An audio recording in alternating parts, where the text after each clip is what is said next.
أعوذ بالله من الشيطان الرجيم నేను శపించబడిన బహిష్కరించబడిన శైతాన్ నుండి రక్షణ పొందటానికి అల్లాహ్ శరణు వేడుకో.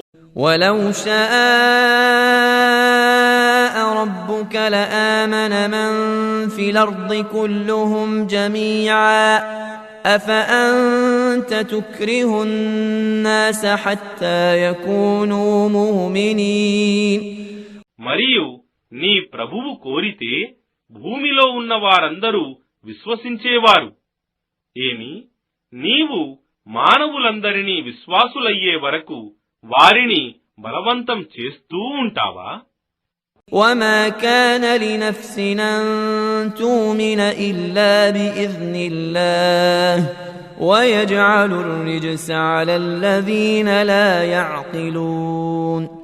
మరియు ఏ వ్యక్తి అయినా సరే అల్లాహ్ అనుమతి లేనిదే విశ్వసించజాలడు. జ్ఞానాన్ని ఉపయోగించని వారిపై ఆయన అవిశ్వాసపు మాలిన్యాన్ని రుద్దుతాడు.